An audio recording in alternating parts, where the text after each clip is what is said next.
Learn Punjabi with Jagjit sir इस channel ते अज फिर असी आपका स्वागत करते हैं। अज दी जो वीडियो है वो ग्रामर यानी व्याकरण बारे है और इस तो पहली जो वीडियो विरोधी शब्द वाली असी उस विच गल कीती सी कि इन्हां विरोधी शब्दां दी लोड़ क्यों पैंदी है। अज असी गल करांगे भी व्याकरण की पढ़ाई समय जो बच्चे स्कूल विच पंजाबी का अध्ययन करते हैं, पंजाबी नूं पढ़ते हैं, उस समय जो समानार्थी सिनोनिम्स ने उन्हां दी लोड़ क्यों पैंदी है। इस तो बाद जो वड्डे हो के कॉलेजां विच जांदे ने जां फिर अध्यापक पात्रता टैस्ट की तैयारी करते हैं, ऐसे समय पंजाबी के सिखियार्थियों को समानार्थी शब्दों की भी लोड़ पैंदी है। समानार्थी शब्दों को इस प्रकार याद करीदा है जिद्दां कि असी विरोधी शब्दों बारे गल कीती सी भी जिद्दां विरोधी शब्द नूं असी जोड़ियां विच याद करते हैं, इस तरह इन्हां शब्दों असी ग्रुप विच या पूरी सत्र यानी लाइन विच याद करते हैं।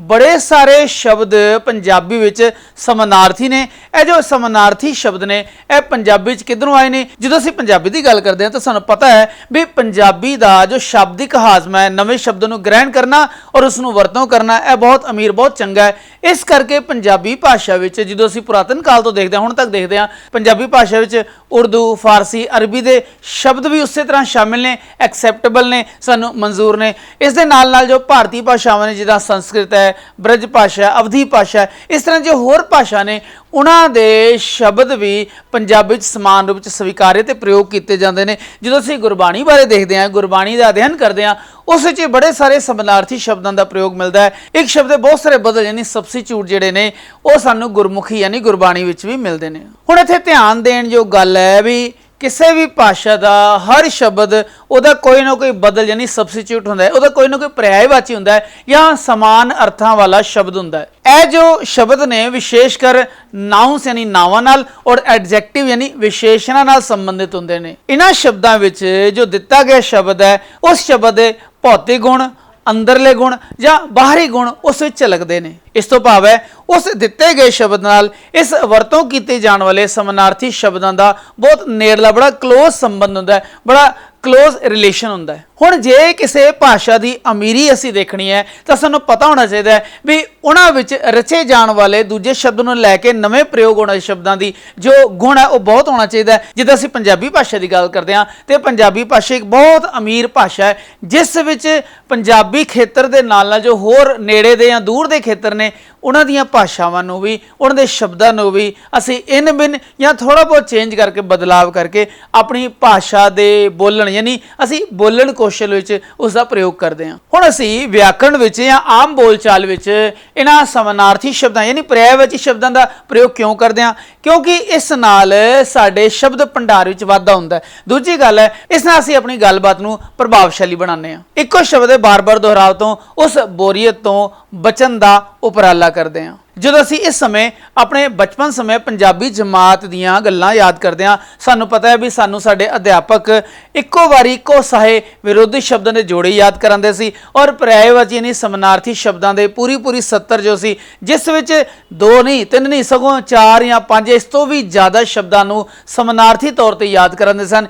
इस गल का प्रभाव अज भी साडी बोली ते या साडी साहित्यक भाषा ते पिया होया सानूं आप महसूस हुंदा है। क्योंकि इस नाल मेरी पर्सनली मौखिक या लिखती हुनर विच बहुत वाधा है, बहुत सुधार है। इस गल का मैनूं बहुत माण है। सो असीं संखेप विच इन्हां समानार्थी शब्दों के लाभ की गल करते हैं भी साडी टैक्स्ट नूं साडी उस लिखत नूं यह मनमोहक बनांदा है ते प्रभावशाली बनांदा है। दूसरी गल लिखण अते बोलण विच जो बोरीयत है उसनूं दूर करदा है। तीजी गल साडे ते दूजिआं दे विचकार जो कम्यूनीकेशन है, जो संचार है, उसनूं चंगे तरीके नाल निभाउंदा है। इस नाल पंजाबी दे पाठकां नूं बेहतर दृष्टिकोण मिलता है। लो जी असीं हुण इन्हां नुक्तिआं दे आधार ते पंजाबी विच वरते जाण वाले कुछ कु समानार्थी शब्दों की गल करते हैं और इस तो बाद असीं इन्हां शब्दों का अभ्यास भी करांगे।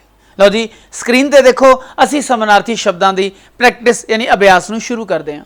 सो इन्हां समानार्थी शब्दों के सफ़र विच जो साडा ऊड़े तो पहला शब्द है वह है उजाड़ यानी सुनसान यानी सुंज यानी बियाबान।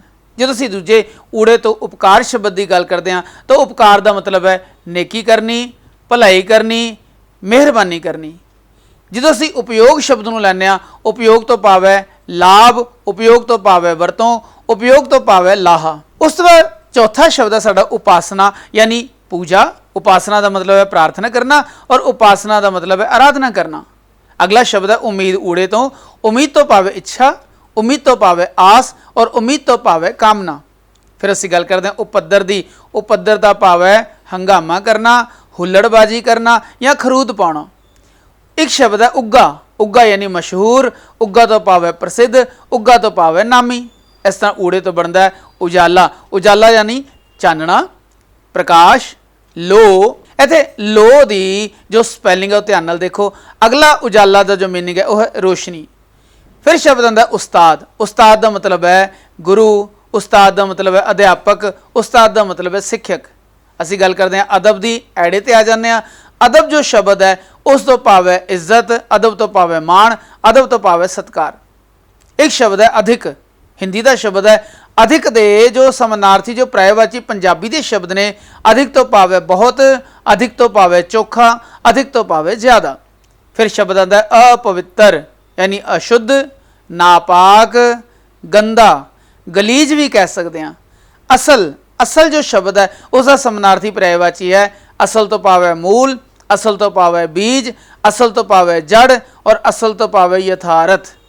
असल तो भाव असलियत भी हो सकता है। अगला शब्द है अहंकार। अहंकार तो भाव है घमंड, अभिमान, हैंकड़। एक शब्द है अयाणा।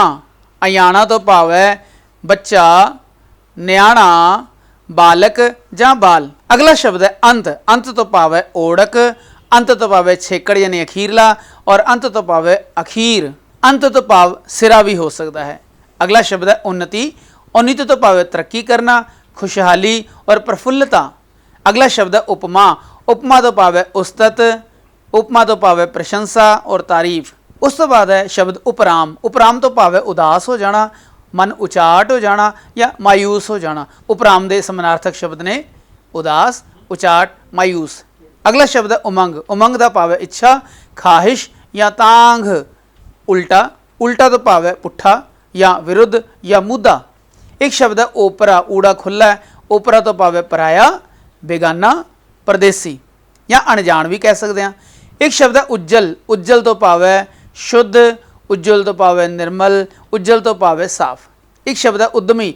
उद्यमी तो भाव है हिम्मती, कर्मशील या उत्साही। एक शब्द है ऊणा। ऊणा तो भाव है जिमें भांडा पूरा भरिया ना हो उसनूं कहंदे ऊणा भांडा। इत्थे ऊणा तो भाव है होछा, ऊणा तो भाव है अधूरा, ऊणा तो भाव है अपूਰਨ। अद्भुत, स्ट्रेंज। अद्भुत शब्द है जो समानार्थी शब्द ने वो आश्चर्य, अनोखा, विचित्र। इस तरह शब्द साढ़े कोल अनुकूल यानी योग, अनुकूल तो भाव है अनुसार, अनुकूल तो भाव है मुनासिब। शब्द है अभागा। अभागा कहते बदनसीब नूं, भागहीन नूं या मंदभागे नूं। इस तरह एक शब्द है असील, जिसदा गऊ असील हुंदी है यानी साऊ, शरीफ और भला मानस है असील दे पर्यायवाची या समानार्थक शब्द ने। एक शब्द है अकल। अकल का भाव है बुद्धि, अकल का भाव है मत, अकल का भाव है सुरत। एक शब्द है अडरा। अडरा तो भाव है वखरा, अडरा तो भाव है अलग, अडरा तो भाव है वड और अडरा तो भाव है पिन। अगला शब्द है साढ़े कोल अथरा। अथरा तो भाव है जिद्दी होना, जिद्दी सुभाਅ दा या अक्कड़ सुभाਅ दा या अड़ब सुभाਅ दा। अथरा तो भाव ने जिद्दी, अक्कड़ ते अड़ब। इस तो बाद शब्द है आकी। आकी तो भाव है विद्रोही, बागी या विरोधी। आथण। आथण तो भाव है सांझ, शाम या तरकाला।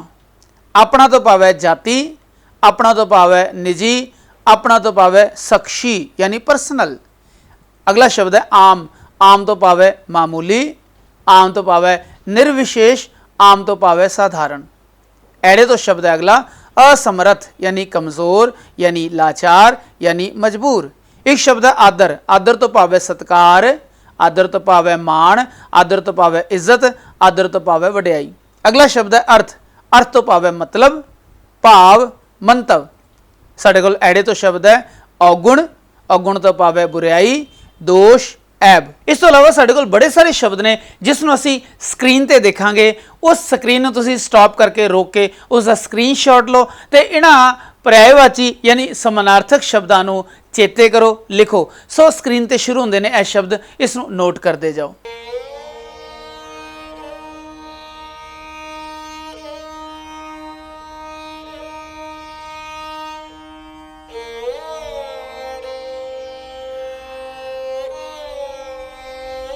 सो प्यारे बच्चों, ਇਹਨਾਂ ਸਮਾਨਾਰਥਕ ਸ਼ਬਦਾਂ ਦੀ ਇਸ ਵੀਡੀਓ ਬਾਰੇ ਆਪ ਦੇ ਕੀ ਵਿਚਾਰ ਨੇ, ਤੁਹਾਨੂੰ ਇਹ ਵੀਡੀਓ ਕਿੱਦਾਂ ਦੀ ਲੱਗੀ, ਇਸ ਨੂੰ ਆਪਣੇ ਸਾਥੀਆਂ ਨਾਲ, ਆਪਣੇ ਸਿਖਿਆਰਥੀ ਸਾਥੀਆਂ ਨਾਲ, ਆਪਣੇ ਅਧਿਆਪਕਾਂ ਨਾਲ ਜ਼ਰੂਰ ਸ਼ੇਅਰ ਕਰੋ। ਇਸ ਚੈਨਲ ਨੂੰ ਅਜੇ ਤੱਕ ਜੇ ਸਬਸਕ੍ਰਾਈਬ ਨਹੀਂ ਕੀਤਾ ਜ਼ਰੂਰ ਸਬਸਕ੍ਰਾਈਬ ਕਰੋ, ਬੈਲ ਆਈਕਨ ਦਬਾ ਕੇ ਇਸ ਲਰਨ ਪੰਜਾਬੀ ਵਿੱਚ ਜਗਜੀਤ ਸਰ ਇਸ ਪਰਿਵਾਰ ਦੇ ਮੈਂਬਰ ਬਣੋ, ਸਾਡੇ ਨਾਲ ਜੁੜੋ। ਇਸ ਸਮੇਂ ਇਜਾਜ਼ਤ ਦਿਓ। ਵਾਹਿਗੁਰੂ ਜੀ ਕਾ ਖਾਲਸਾ, ਵਾਹਿਗੁਰੂ ਜੀ ਕੀ ਫਤਿਹ। ਨਵੀਆਂ ਵੀਡੀਓ ਸਮੇਂ ਸਿਰ ਪ੍ਰਾਪਤ ਕਰਨ ਲਈ ਸਾਡੇ ਚੈਨਲ ਨੂੰ ਸਬਸਕ੍ਰਾਈਬ ਕਰੋ, ਨਾਲ ਹੀ ਬੈਲ ਆਈਕਨ ਦੇ ਬਟਨ ਨੂੰ ਦਬਾਓ। ਜੇਕਰ ਇਹ ਵੀਡੀਓ ਆਪ ਨੂੰ ਪਸੰਦ ਆਏ ਤਾਂ ਲਾਈਕ ਕਰੋ ਤੇ ਇਸ ਵੀਡੀਓ ਨੂੰ ਹੋਰਾਂ ਨਾਲ ਵੱਧ ਤੋਂ ਵੱਧ ਸ਼ੇਅਰ ਕਰੋ।